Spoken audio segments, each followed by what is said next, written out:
Effectivement, il y a une différence entre le management et le commandement, même si dans notre commandement, nous faisons aussi un peu de management. Le management, c'est comme ça que je le définirais, c'est la gestion au juste besoin et au meilleur des capacités des ressources qui nous sont confiées. Mais le métier de soldat ne s'arrête pas là. Notre mission, c'est d'aller au combat et défendre les intérêts de notre pays et de nos concitoyens au combat.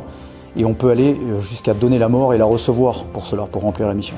C'est sans doute la différence qui existe entre le management et le commandement, c'est qu'à un moment donné, les décisions que nous allons prendre peuvent entraîner la mort, qu'elle soit en la donnant ou en la recevant. Bienvenue dans Défense Zone, le podcast qui traite des questions de défense et de sécurité à travers des entretiens avec des militaires, des membres des forces de l'ordre, des personnalités politiques ou encore des entrepreneurs. L'objectif de cette émission audio disponible sur toutes les plateformes en ligne de podcast est d'ouvrir au grand public les portes d'un univers d'ordinaire plutôt secret, dans le but de donner à réfléchir à des questions qui nous concernent tous, qu'elles soient politiques, géopolitiques, économiques ou plus largement sociétales. Dans ce nouvel épisode, nous partons dans le sud-ouest de la France à la rencontre du colonel Pierre Prodhomme, chef de corps du 8e régiment de parachutistes d'infanterie de marine. Avec lui, nous allons aborder plusieurs thématiques très intéressantes, notamment le recrutement, l'entraînement, mais aussi les missions des parachutistes de l'armée de terre. Pensez à vous abonner à ce podcast pour ne pas rater les prochains épisodes et retrouvez nos articles et reportages sur notre site internet défense-zone.com. Nous vous souhaitons une bonne écoute. Donc on est avec le colonel Prodhomme, chef de corps du 8e RPIMA. Est-ce que vous pouvez vous présenter, nous dire un peu votre mission et comment vous en êtes arrivé à ce poste-là ? Alors comment je suis arrivé à ce poste-là, ça risque d'être un petit peu long, mais ce que je dirais, c'est que j'ai eu la chance de servir au 8 et de servir le 8 à 4 reprises, puisque c'est ma première affectation au régiment en tant que jeune lieutenant sorti d'école, où j'ai servi en tant que chef de section, 3 ans en compagnie de combat. J'ai eu la chance de revenir ensuite comme capitaine pour commander une compagnie, puis en tant que chef ops et enfin chef de corps. Voilà. Donc c'est un parcours en 4 étapes qui est particulièrement, je dirais, gratifiant, parce que le 8 est une de ces belles boutiques que l'armée de terre possède, et on sert toujours avec beaucoup de fierté dans ce régiment. La mission du chef de corps, c'est quoi, en quelques mots ? Alors je dirais, le 8 fait partie de ces boutiques qui avancent un petit peu toutes seules. Ce sont des régiments qui sont assez solides, professionnalisés depuis longtemps, et qui connaissent un petit peu le job, qui connaissent le job depuis très longtemps. Pour autant, je dirais que le rôle du chef de corps, ou le rôle du chef en règle générale, et du chef de corps en particulier, c'est de établir une vision par rapport qui soit en cohérence avec les problématiques de l'armée de terre du moment, 2, donner l'impulsion, et puis 3, conduire le changement dès lors que changement il y a besoin. Voilà. Donc c'est vraiment de donner l'impulsion, d'orienter l'action et d'inscrire son action au sein de la manœuvre générale qui est conduite par l'armée de terre. De mon côté, je dirais concernant mon mandat entre 2019 et 2021, je dirais qu'il y a 4 grandes lignes d'opération qui jalonnent un petit peu cette action. Le premier, c'est dans le domaine opérationnel, où il s'agit de réorienter les efforts en matière de préparation opérationnelle pour préparer le régiment aux chocs les plus durs et aux conflits à venir, avec une conflictualité de type interétatique qui redevient un scénario crédible. La deuxième des lignes d'opération, c'est dans le domaine un petit peu logistique, où il s'agit, je dirais, de gérer le matériel que nous confie la nation en bon père de famille. Vous savez, les ressources matérielles sont toujours comptées, donc il s'agit de bien les employer, correctement les employer, et d'en assurer le bon suivi pour en assurer la disponibilité derrière, et donc la capacité opérationnelle du régiment. Le troisième axe d'effort est un axe dans le domaine des ressources humaines, où le défi est simple, il s'agit de fidéliser la ressource afin de bénéficier, je dirais, des moyens humains pour remplir les missions qui sont confiées au régiment. Et enfin, le dernier axe d'effort est un axe d'effort qui est tourné vers la consolidation de l'esprit de corps, qui a pour but de combattre l'individualisme dont notre société est aujourd'hui frappée. Vous savez, la société construit des jeunes assez individualistes qui pensent d'abord à eux-mêmes, qui pensent peut-être plus à leurs droits qu'à leurs devoirs, eh bien, il s'agit de combattre cet individualisme par le biais de l'esprit de corps, et puis de rassembler la famille régimentaire élargie, alors élargie à la composante de réserve, à la composante également de l'amicale, des anciens de l'amicale, et puis de nos familles, nos épouses, nos conjointes et puis nos enfants. En gros, le chef de corps, c'est un peu le père de famille élargi, quoi. Oui, alors c'est une espèce de père de famille, mais comme chaque chef à son niveau est un père de famille en puissance, le caporal qui est chef d'équipe, eh bien le père de famille de 2 marsouins parachutistes, le sergent c'est d'une dizaine de marsouins parachutistes, et chacun à son niveau a un véritable rôle. Voilà, le commandement s'exerce, je dirais, de la même manière un petit peu à tous les échelons. C'est avant tout du commandement et de l'humain. Voilà, c'est bien ça dont il s'agit. C'est dans le privé, dans le civil, on appelle ça du management.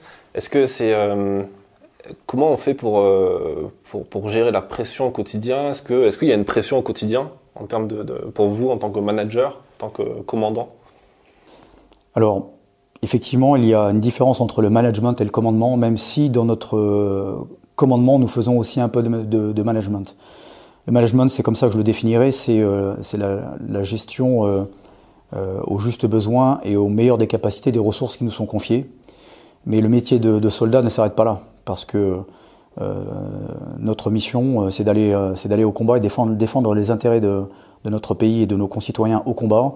Et on peut aller jusqu'à donner la mort et la recevoir pour cela, pour remplir la mission. C'est sans doute la différence qui existe entre le management et le commandement, c'est qu'à un moment donné, les décisions que nous allons prendre peuvent entraîner la mort, qu'elles soient en la donnant ou en la recevant. Du coup, gérer comme ça des ressources humaines aussi élargies, parce que le 8e RPIMA, c'est combien d'hommes et de femmes? C'est combien de... Alors, comme tout régiment d'infanterie, c'est un régiment qui est composé d'à peu près 1200 hommes et femmes, répartis en X compagnies de combat, en service, etc. Mais c'est à peu près une force de 1200 hommes. D'accord, ouais, c'est quand même conséquent en termes de volume de personnes à gérer. Oui, c'est conséquent, mais nous avons un système assez pyramidal où s'exerce de manière prononcée la subsidiarité. C'est-à-dire que je ne suis pas tout seul pour commander 1200 parachutistes. J'ai évidemment mes commandants unités, mes capitaines qui commandent les compagnies et qui sont au charbon tous les jours et qui ont la responsabilité de 174 parachutistes. Et puis j'ai également des chefs de service qui, chacun dans leur domaine, opérationnel, logistique, ressources humaines, mon commandant second également, qui sont là pour m'appuyer et pour relayer, je dirais, la direction générale que je donne. Le 8e RPIMA, c'est pas un régiment qui a trop de mal à recruter, d'après ce que j'ai pu voir, au niveau national. Donc comment ça s'explique? Alors c'est difficile d'expliquer d'où vient la notoriété du régiment, parce que c'est un régiment qui est assez jeune, puisqu'il a été créé ex nihilo en Indochine en mars 1951, donc un régiment qui a 70 ans d'existence, donc un régiment jeune, mais qui pour autant a un passé opérationnel très riche. Il a été engagé dans toutes les opérations qu'a conduit la France depuis l'Indochine jusqu'à nos jours, et qu'il s'est illustré au travers de grandes batailles emblématiques, comme la bataille de Dien Bien Phu, où c'est avec le premier BEP, le seul bataillon parachutiste qui a fait l'intégralité de la bataille. Voilà, donc il est vrai que nous n'avons pas de mal à recruter, parce que nous jouissons d'une image et d'une notoriété assez importante, qui se relaye bien souvent de bouche à oreille, c'est ça qui est intéressant. Alors évidemment, on fait des efforts en termes de communication via les réseaux sociaux et nos moyens de communication, mais je crois surtout que c'est le bouche à oreille et les anciens du 8 qui ont été profondément marqués par ce régiment à la forte personnalité et à l'esprit de corps très puissant, qui ont été marqués au fer rouge toute leur vie par la force des relations humaines et la simplicité des relations humaines qui scient entre les différentes catégories. Et finalement, ce sont les meilleurs ambassadeurs du régiment. Et j'ai bon nombre d'exemples de jeunes marsouins qui, à l'engagement, lorsque je leur pose la question, alors pourquoi le 8e RPIMA? Eh bien, certains me disent, voilà, j'en ai entendu parler à la télé, ou j'ai un ami qui m'a dit de choisir le 8, ou j'ai quelqu'un de ma famille qui est militaire, qui sert dans une autre arme, dans un autre régiment, mais qui m'a dit, je te conseille d'aller au 8. Voilà, donc je pense que c'est surtout le fruit du travail des différents ambassadeurs qui un jour ont servi au régiment, qui font que nous jouissons de cette excellente notoriété. Vous êtes très actif aussi sur les réseaux sociaux, quand vous venez de dire aussi, hein, les informations sont... Enfin, vous avez une grosse page Facebook, vous avez une chaîne YouTube aussi, il me semble. Pourquoi ce choix? Est-ce que c'est un choix unique, entre guillemets, ou est-ce que tous les régiments communiquent comme ça? Ou c'est quoi votre particularité en termes de communication à destination du recrutement? Alors, je ne sais pas si nous sommes particuliers en la matière. En tout état de cause, je considère que les perceptions sont aujourd'hui un lieu d'affrontement et un lieu sur lequel nous devons agir, que ce soit en conflictualité directe, et on le voit bien sur les différentes théâtres d'opération où chacun use de moyens de propagande pour diffuser son idéologie et diffuser ses messages. Dans le domaine en ce qui concerne le régiment, pour notre communication, je considère que j'ai deux cibles prioritaires à toucher, une cible interne et une cible externe. Ma cible interne, ce sont mes parachutistes. Et en diffusant un certain nombre de productions via nos médias et nos réseaux sociaux, le but est de les mettre en valeur et de mettre en valeur leur action. Parce que je peux vous dire qu'ils sont tous les jours au charbon et qu'ils donnent sans compter. Et ce n'est qu'un juste retour des choses que de reconnaître leur mérite. Voilà, ça c'est le premier de mes objectifs en termes de communication.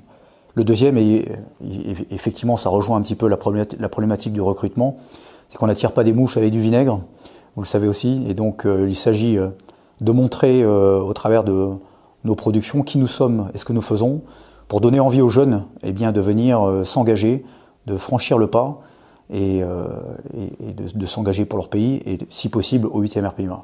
Qu'est-ce qui fait qu'un jeune s'engage comme ça à partir de 18 ans dans un régiment para et d'infanterie et de marine? C'est quoi qui revient le plus quand vous discutez avec eux? Alors les motivations sont assez diverses, mais la plupart du temps c'est qu'ils veulent donner. En fait, ils veulent donner. Ils veulent donner pour la collectivité, ils ont soif d'aventure, ils ont soif d'action et ils recherchent également un cadre. Et je crois que l'armée en règle générale, l'armée de terre en particulier et aussi au 8e RPIMA bien évidemment, nous leur donnons tout cela, notamment le cadre que la société peut-être dans le civil a tendance ou peine à leur fournir. Nous leur donnons des valeurs, nous leur donnons une direction générale à suivre. Ils ne sont pas perdus chez nous, ils savent où ils vont, puisque nous leur expliquons exactement, nous essayons de donner du sens à l'action et surtout, ils s'engagent, c'est bien ce que nous leur disons, hein, ils s'engagent pour le collectif. C'est bien l'intérêt général qui guide l'action des forces armées, l'intérêt général supérieur évidemment de la nation et de nos concitoyens. L'aventure, ils sont servis puisque au final ce régiment est régulièrement déployé sur le terrain. Là en ce moment, au moment où on tourne cet entretien, il me semble que vous êtes aussi en alerte guépard. Et vous avez ce tour assez régulier. Est-ce que vous pouvez en parler, nous dire quels sont les types de missions sur lesquelles vous êtes amenés à être déployés? Alors on ne sommes pas encore tout à fait d'alerte guépard. Pas encore. Voilà, dans une petite semaine. Alors les types de missions sont assez classiques. Hein. Nous ne faisons pas exception. On fait vraiment partie des forces vives de l'armée de terre. Donc les missions auxquelles nous participons sont des missions de sécurité sur le territoire national, dans le cadre de l'opération Sentinelle, et puis des missions à l'extérieur, que ce soit des missions de courte durée dans les départements, les territoires et les collectivités d'outre-mer, ce qu'on appelle les forces de présence et ou les forces de souveraineté. Forces de souveraineté, c'est bien les territoires et les collectivités outre-mer, et puis les forces de présence, ce sont les unités qui sont présentes dans les pays avec lesquels nous entretenons des accords de défense, comme par exemple le Sénégal ou le Gabon.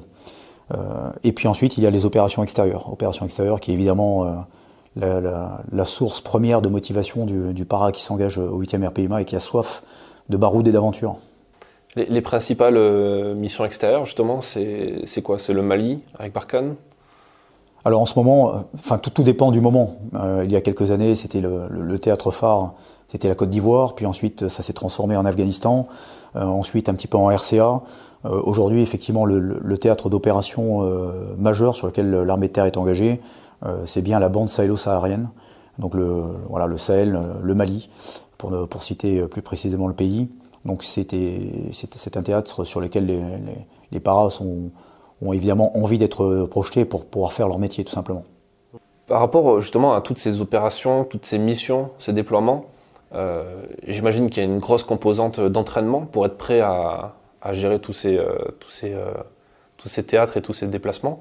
Comment ça se passe au quotidien? C'est quoi le quotidien d'un para ici? Alors notre finalité est une finalité éminemment opérationnelle. C'est l'engagement opérationnel. Voilà ce pourquoi nous sommes payés et ce pourquoi nous sommes faits, et qui fait en plus partie de l'ADN du régiment. Donc tout doit être tourné vers l'engagement opérationnel, parce que le 8e RPIMA, au même titre que les autres régiments de l'armée de terre, se doivent d'être des outils utiles en termes de sécurité au profit de la nation. Et pour cela, effectivement, lorsque nous ne sommes pas engagés en opération, que ce soit sur le territoire national ou à l'étranger, eh bien notre devoir est de régénérer le potentiel et de se préparer au prochain engagement. Donc notre quotidien ici, lorsque nous sommes à Fayolle, eh bien c'est de la préparation opérationnelle. Préparation opérationnelle avec des choses très simples en fait. Je ne veux pas rentrer dans le détail, mais il y a beaucoup de domaines dans lesquels nous travaillons. Mais je dirais qu'il y a 3 composantes majeures pour un régiment para. C'est l'entraînement physique pour être fort dans son corps. Ensuite, il y a l'entraînement au saut. Et enfin, l'entraînement au combat. Et dans l'entraînement au combat, il y a beaucoup de composantes, comme l'entraînement au tir, l'entraînement à la manœuvre, l'entraînement au secourisme au combat. Voilà, il y a énormément de composantes à l'intérieur. Mais pour résumer, je dirais que c'est les 3 pans majeurs qui constituent le socle de préparation opérationnelle. D'accord. Il y a aussi des entraînements que vous faites avec les autres composantes de l'armée française, les autres armées et aussi les alliés. Il y a des exercices interalliés, notamment Eagle Volunteer dernièrement. Oui, alors pour se préparer à l'engagement opérationnel, parce qu'un régiment d'infanterie ne sera jamais engagé tout seul, il sera toujours engagé à côté d'autres armes. Donc c'est bien le combat interarmes dont nous parlons ici, c'est-à-dire avec des camarades cavaliers, des camarades sapeurs, des camarades artilleurs, des camarades de la latte, le tout formant un groupement tactique interarmes. Donc il s'agit évidemment d'abord de maîtriser son domaine, c'est-à-dire le combat de l'infanterie, mais le combat de l'infanterie dans un environnement interarmes. Donc les séquences de préparation opérationnelle que nous conduisons ici à Castres ou dans les camps de manœuvre de l'armée de terre mettre en œuvre ce combat interarmes. Par ailleurs, dès lors que la France est engagée sur ces théâtres d'opération aux côtés d'alliés, nous devons aussi de travailler l'interopérabilité. C'était un des grands objectifs de l'exercice Eagle Volunteer qui a eu lieu en septembre-octobre dernier ici dans le Tarn, avec une unité de la 173e brigade américaine aéroportée qui est basée en Italie. Le tout évidemment dans un scénario qui nous amène aux conflits peut-être les plus probables, les conflits à venir, les conflits les plus durs, de haute intensité. Et nous devons effectivement de travailler en amont cette interopérabilité pour que le jour où nous serons déployés sur un véritable théâtre d'opération, nous ayons développé cette connaissance mutuelle, cette connaissance humaine qui est fondamentale, et puis l'interopérabilité au niveau des procédures, qui nous permettent d'agir de manière efficace conjointement. Oui, d'autant plus qu'on voit sur des conflits comme Barkhane, justement, la France commence à être de moins en moins seule. Il y a des alliés qui viennent se greffer au process. Et c'est intéressant de le voir. Est-ce que vous voyez, c'est quoi votre point de vue sur du moins les observations que vous notez depuis votre arrivée dans ce régiment en tant que jeune lieutenant et les différentes opérations que vous avez, sur lesquelles vous avez été déployé, quelles sont les grandes évolutions que vous avez vues ou comment se passe le combat aujourd'hui, comment se passe la préparation opérationnelle? Est-ce qu'il y a des grandes évolutions? Alors il y a déjà des choses qui n'ont pas changé. Ce qui n'a pas changé, ce sont les hommes, et notamment les paras du 8 qui restent des guerriers exceptionnels, qui ont le culte de la mission et qui ont une générosité dans l'effort qui est tout à fait remarquable. Ils font preuve à la fois au quotidien sur des missions peut-être un petit peu moins nobles, comme au combat, d'un courage exceptionnel que je tiens à souligner ici. Parce que j'ai eu la chance de pouvoir les voir dans toutes les configurations possibles et inimaginables. Et ça, je dirais, ça fait partie des grands invariants. C'est la qualité des hommes qui composent le régiment. Ensuite, concernant votre deuxième partie de question, quelles sont les évolutions? J'ai vu énormément en 20 ans d'évolution en termes de matériel. Voilà. Les petits matériels individuels, notamment le matériel du fantassin, ont énormément évolué entre les années 2000 et aujourd'hui. Et on s'est vraiment équipée comme une armée moderne, avec des moyens d'armement, des moyens d'optronique, des moyens de protection qui sont tout à fait remarquables et qui nous assurent la meilleure efficacité au combat.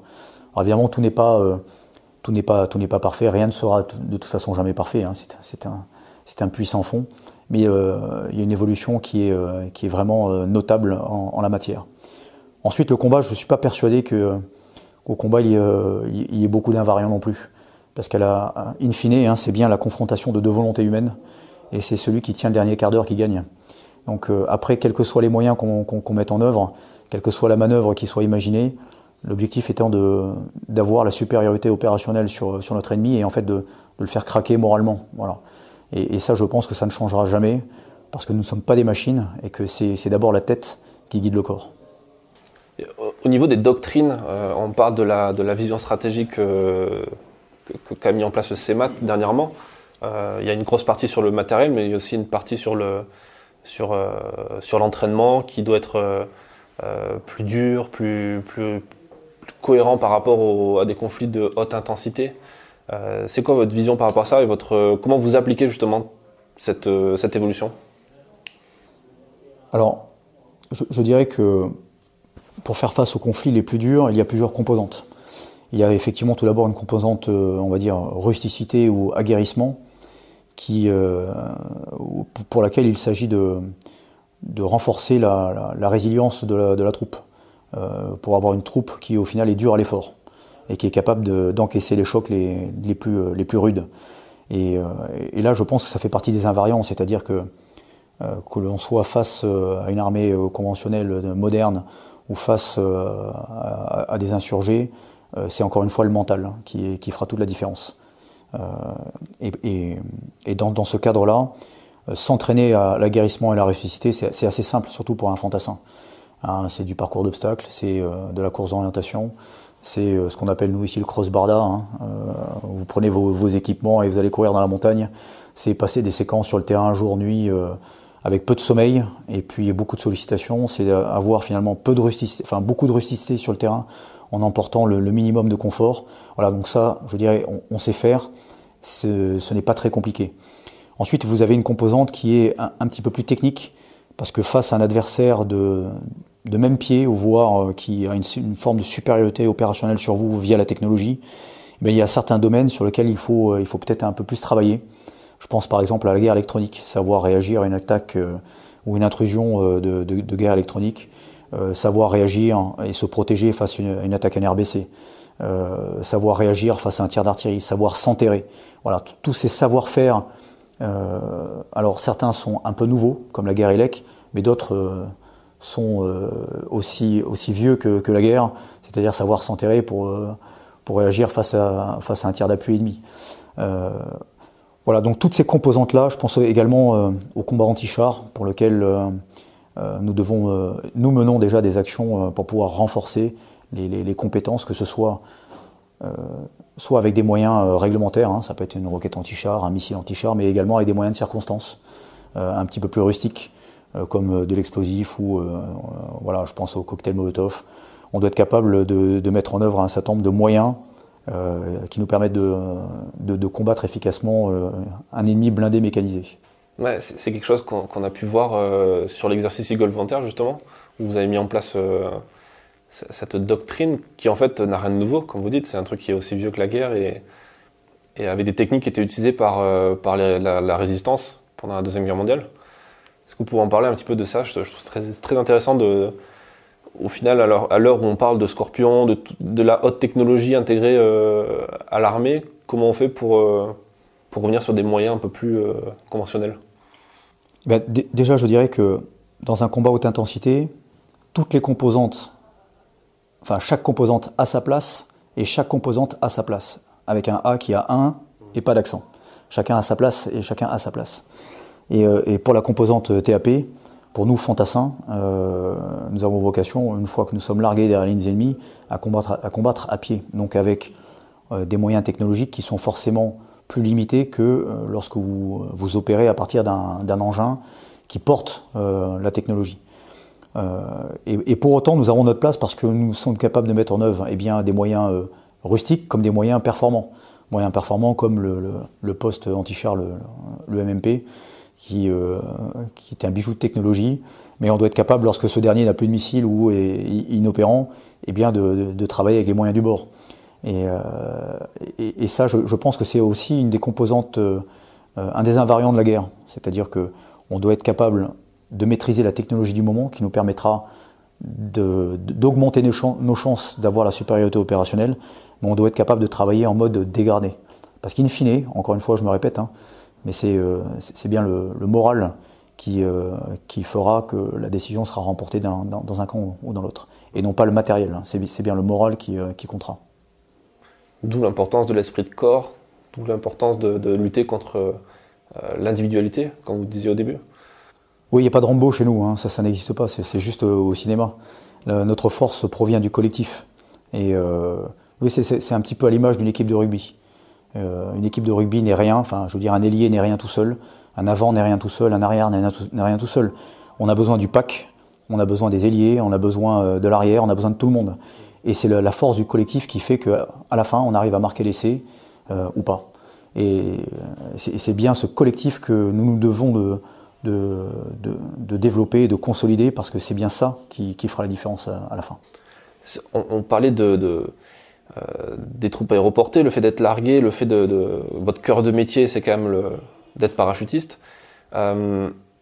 Sachant que dans les conflits aujourd'hui, il y a peu en fait au final d'opérations aéroportées. C'est quoi l'intérêt d'avoir encore une force aéroportée dans l'armée française? Alors c'est très intéressant ce que vous dites, parce que ça fait partie des idées reçues qu'il faut battre en brèche. Parce que depuis la Seconde Guerre mondiale, il y a eu des milliers d'opérations aéroportées qui ont été menées par les différents pays qui possèdent cette composante. Et je dirais que l'armée française, la dernière opération aéroportée qui a été menée, c'est pas très loin de nous, c'est il y a quelques mois en arrière par le 3e RPIMA dans le Sahel. Donc des opérations aéroportées sont menées en permanence. Elles ne sont pas forcément connues parce que ça fait partie d'une des phases de la manœuvre. Voilà, sauter en parachute n'a pas de finalité en soi, c'est la mission derrière. Mais l'avantage de sauter en parachute, c'est que vous vous insérez par surprise à un endroit qui est forcément clé dans le dispositif ennemi, et que vous cherchez justement à le déstabiliser. Donc c'est un mode d'action qui est utile pour créer la surprise, créer des déséquilibres dans la manœuvre ennemie. Et donc voilà, ce n'est pas une fin en soi, mais c'est une composante essentielle de la manœuvre. Et d'ailleurs, pour s'en convaincre, moi je vous pose la question inverse. Pourquoi les plus grandes nations guerrières et militaires aujourd'hui, je prends l'exemple des États-Unis, de la Russie, de la Chine, pourquoi ces grandes nations ont-elles conservé une composante aéroportée? Il faut se poser la question. Si elles l'ont conservée, c'est qu'il doit y avoir une bonne raison. Après, les nations européennes ont quand même plus ou moins délaissé. Quand la France fait figure d'exception au sein de l'Europe avec cette composante, il y a un peu les Anglais, un peu les Allemands, mais c'est quand même beaucoup plus réduit. Mais je vais vous faire réagir dessus parce que c'est intéressant justement, parce que comme vous dites, il y a une idée reçue aussi. On peut se demander à quoi sert d'envoyer 300 parachutistes dans le désert par voie aéroportée quand on a d'autres moyens de le faire éventuellement. Eh bien en fait, c'est tout simplement pour créer la surprise, parce que il est impossible de prévoir une opération aéroportée. Et dès lors que vous voulez surprendre un ennemi, c'est sur un schéma de manœuvre qui peut être un petit peu classique, c'est-à-dire que vous parachutez à un endroit X parachutistes qui vont se mettre en ligne d'arrêt, et puis avec un dispositif terrestre beaucoup plus visible, beaucoup plus prévisible, vous allez pousser et vous allez mettre en mouvement et vous allez rabattre, je dirais, les insurgés sur ce butoir qu'ils n'ont pas vu venir. Voilà. Donc on peut tout imaginer en fait, et ça nous donne cette souplesse d'utilisation. Par ailleurs, au-delà du combat asymétrique ou symétrique sur lequel les paras ont toute leur place, je pense notamment au fait que la France a tout intérêt à conserver cette composante aéroportée, parce que vous le savez, dans le monde, nous avons une communauté de ressortissants qui est très importante, et il y a eu beaucoup d'opérations aéroportées pour procéder à des évacuations de ressortissants suite à des exactions qui ont été réalisées. La plus emblématique évidemment étant celle de Colvézi en 1978. Voilà, donc c'est un outil très réactif qui au final consomme peu de ressources, encore une fois, contrairement aux idées reçues.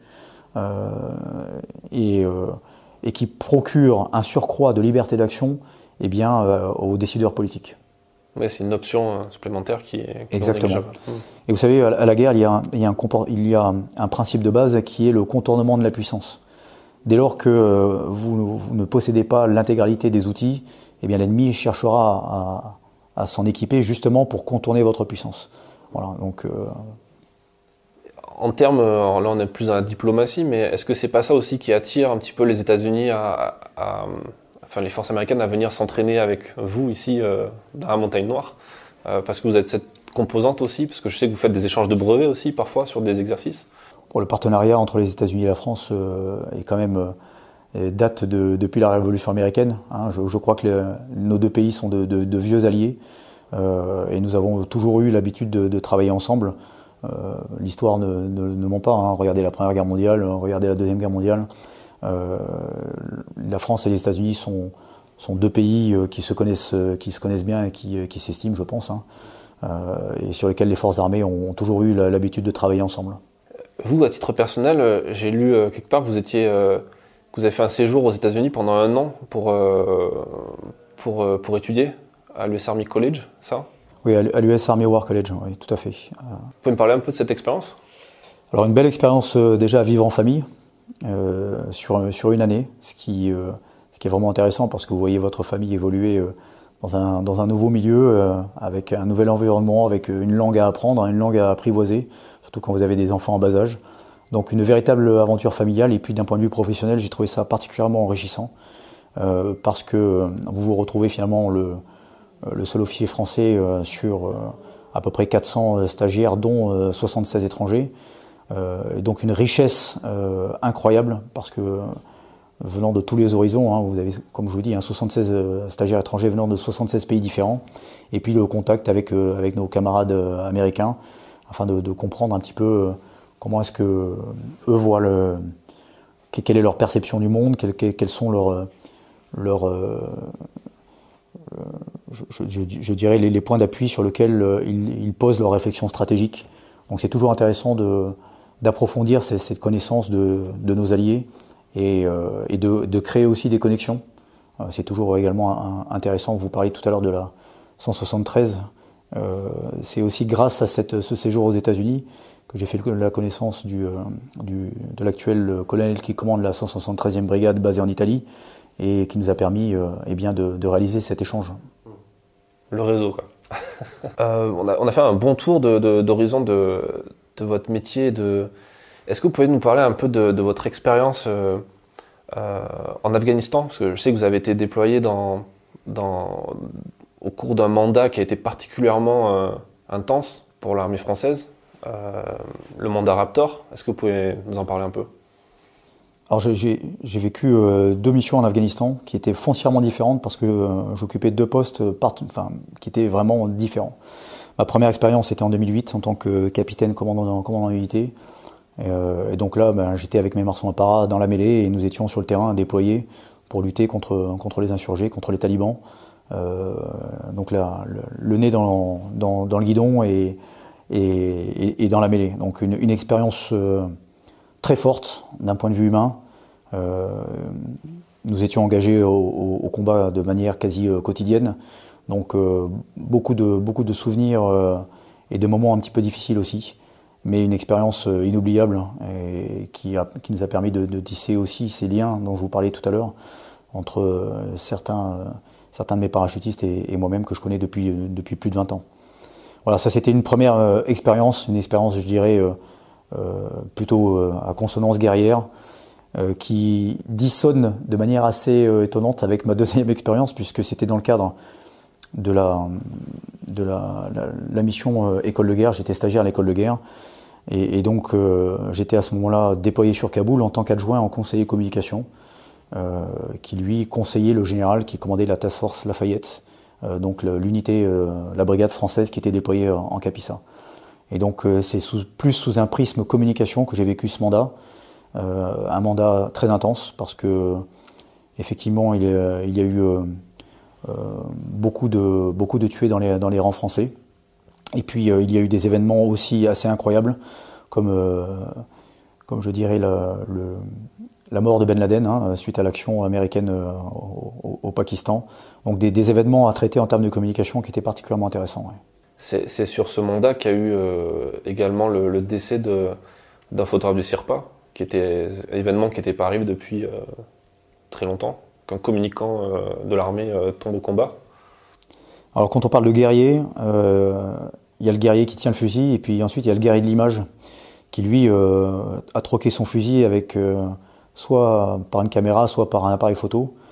Et je voue une admiration sans borne pour ces guerriers de l'image, parce que lorsque ça tire dans tous les sens, eh bien, eux conservent leur moyen d'image, leur caméra, et suivent au plus près pour pouvoir témoigner de ce qui s'est passé. Et il faut énormément de courage, parce que le réflexe premier de tout humain normalement constitué, c'est justement de se protéger. Eh bien, eux s'exposent, et pour pouvoir témoigner des actions de combat, des actions de feu. Et effectivement, nous avons perdu un de nos camarades lors d'une de ces actions de feu, ce qui montre bien que l'engagement de tous, ce n'est pas parce qu'on ne porte pas un fusil qu'on n'est pas un guerrier dans la main. Et c'est Sébastien Vermeil donc, qui a perdu la vie à ce moment-là. C'était un 13 juillet, je crois, c'est un 13 juillet 2011, de mémoire. Oui.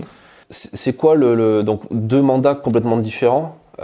Qu'est-ce que ça vous a appris sur la communication à ce niveau-là? Parce qu'au final, c'est une de vos responsabilités aussi en tant que chef de corps, la communication. Vous êtes responsable de la com du régiment.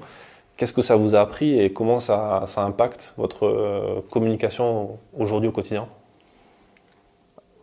Alors je vous ai parlé tout à l'heure du champ de bataille des perceptions, et je pense que cette mission m'a aidé à comprendre l'importance de ce champ de bataille qu'il ne faut pas négliger.